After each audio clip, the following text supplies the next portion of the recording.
विगत 15 सितंबर को बालाघाट जिले के बिरसा थाना अंतर्गत ग्राम रेलवाटी बीजा टोला जंगल तरफ कच्ची रोड किनारे पेड़ पर एक अज्ञात व्यक्ति ने फांसी लगे होने की सूचना बिरसा पुलिस को दी।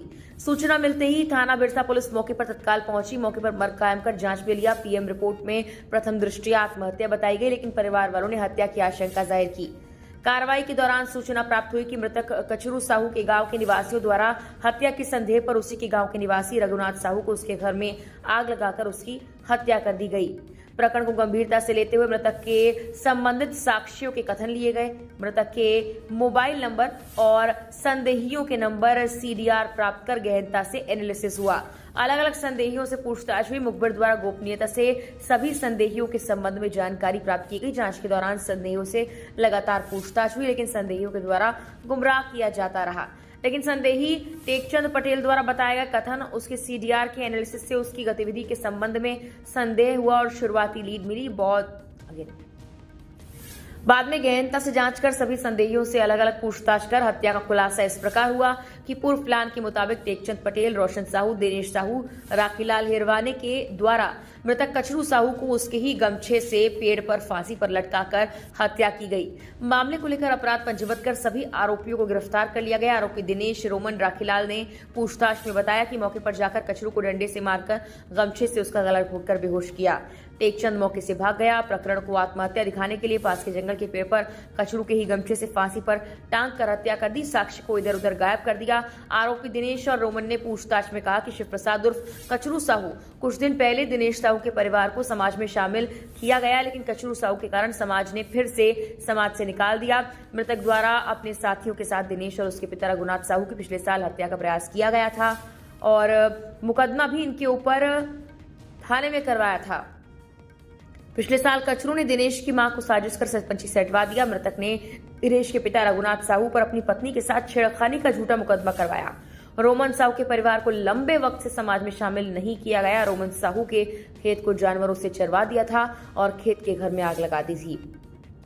पिछले कुछ दिनों से कचरू साहू दिनेश और उसके परिवार को जान से मारने की बार बार धमकी दे रहा था, जिसके बाद कारणों से तंग आकर दिनेश रोमन ने कचरू को हत्या कर रास्ते से हटाने का प्लान बनाया। सर, लोहारडी के मामले में आज अपने बड़ा खुलासा किया। देखिए, 15 सितंबर को बिरसा थाना क्षेत्र में शिवचरण साहू नाम के व्यक्ति का आईडी को ऊपर आ गया पेड़ से लटकी हुई। इसी केस में मर्ग जांच हमने गहनता से इस पूरे मामले में पुलिस ने लगभग 1 महीने के अंदर प्रयास के साथ इस पूरी गुत्थी को सुलझाने में सफलता हासिल करी। मुख्य तौर पे 4 आरोपी यहाँ पे टेकचंद पटेल, दिनेश साहू, रोमन साहू और चौथा व्यक्ति राखीलाल। इन सब लोगों ने मिलकर दूसरे राज्य में इन्हें पहले यहाँ खाना खाने के बहाने से बुलाया। उसके बाद इनके साथ बातचीत करी। बातचीत करने के बाद जब ये आधमरे थे, इन्हीं के गमछे को पेड़ पे लटकाकर इन्हें जान से मार दिया।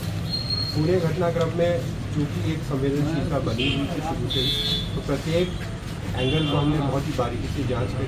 पीएम रिपोर्ट में भी इनके द्वारा गुमराह करने का पूरा प्रयास किया गया था। तो प्रथम दृष्टया हत्या के साक्ष्य नहीं मिल पा रहे थे, लेकिन जब बारीकी से इसकी सूक्ष्मता से विवेचना की गई तो इन सभी पूरी कांड को खोलने में सफलता मिली है।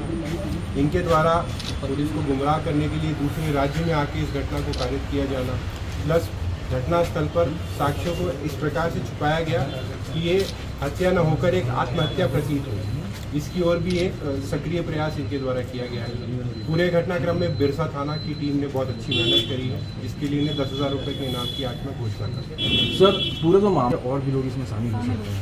देखिए, यदि उनके पास ऐसे कोई साक्ष्य या ऐसे कोई प्रमाण समझ में आते हैं, क्योंकि अभी तक का जो हमारा एनालिसिस रहा है उसके हिसाब से इन चारों लोगों ने इस पूरे घटनाक्रम की विस्तृत जानकारी हमें दी है।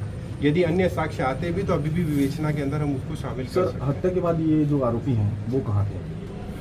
हत्या के बाद सभी आरोपी क्षेत्र को छोड़कर कुछ लोग वापस अपने गांव में चले गए थे। एक आरोपी हमने नागपुर से भी टीम दस्तयाब करने का प्रयास किया था और आज ही लोगों ने प्रकरण दर्ज करके शुरुआत की।